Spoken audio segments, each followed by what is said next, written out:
연휴 막바지에 굉장히 추워졌는데요. 이번 한 주간 오늘도 굉장히 춥다고 합니다. 건강에 유의하시기 바래요. 1월 25일 수요일, 우리의 일상이 다시 시작되었습니다. 오늘은 베드로전서 2장 13절부터 15절까지의 말씀을 가지고 신자가 세상 권위에 순종하는 이유, 신자가 세상 권위에 순종하는 이유라는 제목으로 하나님의 말씀을 함께 상고합니다. 베드로전서 2장 13절부터 15절 말씀이에요. 인간의 모든 제도를 주를 위하여 순종하되 혹은 위에 있는 왕이나 혹은 그가 악행하는 자를 징벌하고 선행하는 자를 포상하기 위하여 보낸 총독에게 하라.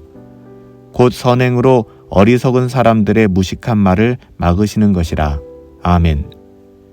이 세상에서 하나님의 자녀들은 하나님의 말씀에 순종하며 살아가야만 하죠. 하나님의 말씀은 성경을 통해 택하신 하나님의 자녀들에게 분명하게 주어졌습니다. 우리는 이런 하나님의 말씀을 특별 계시라고 하며 이는 성경을 통해 우리에게 주어진 것이죠. 하지만 하나님의 자녀뿐 아니라 이 세상을 살아가는 모든 사람들을 위하여 하나님께서 일반적인 계시를 주시고 세상을 질서 있게 다스리고 계심을 기억해야만 합니다. 따라서 그것이 복음을 부정하고 하나님의 뜻을 왜곡하지 않는 한 우리는 세상의 권세와 권위에 순종해야만 한다는 거예요. 왜요? 이 역시 하나님의 뜻이기 때문입니다. 우리는 세상과 신앙을 이원론적으로 분리해서 생각해서는 안 돼요. 신앙은 무조건 선하고 세상은 무조건 악하다라고 생각하는 것 굉장히 위험한 생각입니다.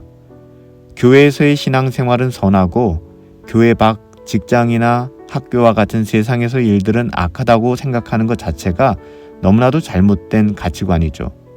성경은 절대로 이렇게 이원론적인 가르침을 주고 있지 않습니다. 우리는 하나님의 영광을 위하여 교회에서뿐만 아니라 주께서 다스리시는 이 세상의 모든 권세와 권위 아래에서도 주께 하듯 순종하며 살아가야만 하는 거예요. 물론 계속해서 강조하지만 이런 세상의 권세와 권위가 하나님의 권위를 침범하지 않는 조건 하에서 말이에요. 신자들이 살아가는 선한 삶이란 이렇게 하나님의 말씀뿐만 아니라 세상의 법과 질서까지도 존중하며 지키는 데 있어요. 베드로전서가 기록된 초대교회 당시를 예로 들자면 당시 예수님을 거절했던 왕과 그 왕이 보낸 관리들에게까지도 신자들은 기꺼이 순종해야 한다고 가르치고 있는 거예요. 물론 이들이 복음을 부정하며 예수님을 부인하라는 그 명령에는 절대 순종할 수 없는 것이죠. 하지만 신앙의 문제가 아닌 한 사람의 시민으로서 마땅히 가져야 하는 여러 가지 책임들이 있잖아요. 의무들도 있고요. 여기에 대해서는 당연히 순종해야 한다는 것입니다. 이것까지도 부정해서는 안 된다는 거예요. 우리는 하나님의 자녀들이기에 이 세상의 질서 속에서도 역사하시는 하나님의 뜻을 바르게 분별하고 순종해야만 한다는 것입니다. 왜냐하면 우리가 살아가는 이 세상의 제도와 질서 역시도 하나님께서 주관하시며 섭리하시기 때문이에요. 그러기에 우리는 세상의 법과 규범 속에서도 하나님의 뜻을 발견할 수 있어야 하는 것이죠. 이것을 구체적으로 사도 바울은 로마서 13장 1절부터 2절, 또 4절, 6절에서 이렇게 증거합니다. 각 사람은 위에 있는 권세들에게 굴복하라. 권세는 하나님께로 나지 않음이 없나니 모든 권세는 다 하나님의 정하신 바라. 그러므로 권세를 거스르는 자는 하나님의 명령을 거스르는 자니 거스리는 자들은 심판을 자취하리라. 또 4절 말씀에 보면 그는 하나님의 사자가 되어 내게 선을 이루는 자니라. 우리가 생각할 때 세상의 지도자라 하는 그 사람이 하나님의 사자, 메신저가 될 수 있다는 이야기죠.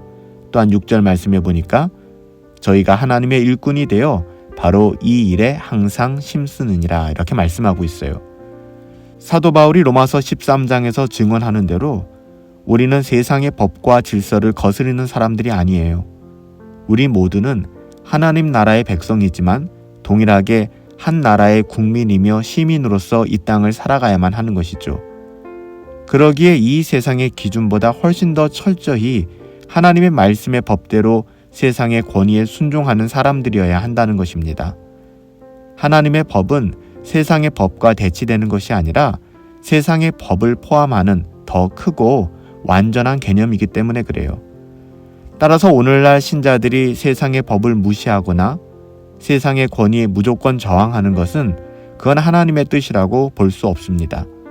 하나님의 자녀들이라면 하나님께서 일반적인 계시로서 이 세상에 허락하신 법과 질서를 더 철저히 지킴으로써 세상 사람들에게도 칭찬받는 삶을 살아가야만 한다는 것이죠. 만약 우리가 이렇게 범사에 선하게 처신하게 된다면 결코 세상 사람들이 기독교인들을 무지하며 광신적이라고 공격하지 않게 될 거예요. 물론 완전히 그런 비난을 피할 수는 없겠지만 오늘날 기독교를 보면 스스로 비난을 자초하는 부분들이 없지는 않거든요.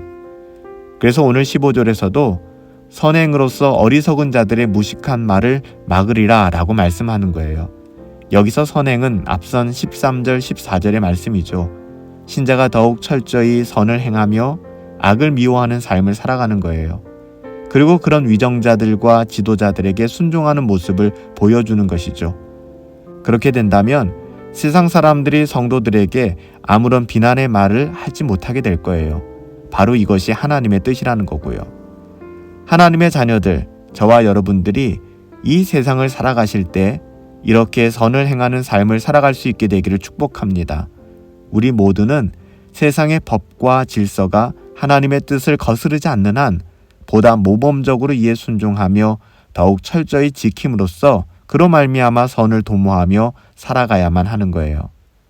오늘 하루도 하나님의 뜻을 분별하시며 우리가 속한 가정과 직장 그리고 학교와 학원 모든 삶의 자리에서 하나님께서 세워주신 선한 지도자들에게 기꺼이 순종하며 그 법과 규범들을 지킴으로 말미암아 어리석은 자들의 무지한 말들을 막아낼 수 있기를 예수님의 이름으로 축복합니다. 살아계신 아버지 하나님, 하나님의 자녀들인 우리들이 어리석은 자가 되어서 하나님께서 세워주신 위인 권위자들을 뒷담화하며 일방적으로 비난하는 죄를 범하지 않게 도와주시옵소서. 그가 복음을 회방하며 하나님의 나라를 거스른다면 기도하게 하시고 또한 정당한 방법으로 저항해 나갈 수 있도록 은혜를 베풀어 주시옵소서. 그런 상황이 아니라면 이 또한 하나님의 뜻이라 생각하고 그를 통해 우리에게 주어짐을 믿고 순종할 수 있도록 우리에게 은혜를 더하여 주시옵소서. 경박한 언어로 우리의 영혼이 병들지 않게 하시며 더욱 하나님의 말씀인 성경을 통해 특별한 계시의 그 말씀들을 통해 우리의 삶의 자리를 해석하고 세워갈 수 있도록 은혜를 내려 주시옵소서. 예수님의 이름으로 기도하옵나이다. 아멘. 하나님의 자녀들이 이 세상을 살아가며 세상의 권위에 순종하는 이유가 무엇인지에 대해 살펴보았습니다. 하나님께서 이 세상의 권위자들과 이 세상의 그 어떠함을 통해서 하나님의 뜻을 드러내고 계세요. 우리가 하나님의 나라와 세상 나라를 이원론적으로 생각해서는 안 됩니다. 하나님의 나라가 우리 가운데 임하였고 복음의 가치와 계시된 하나님의 말씀을 통해서 이 세상의 법과 규범 또 모든 권위자들을 해석하고 순종할 수 있게 되기를 예수님의 이름으로 축복합니다.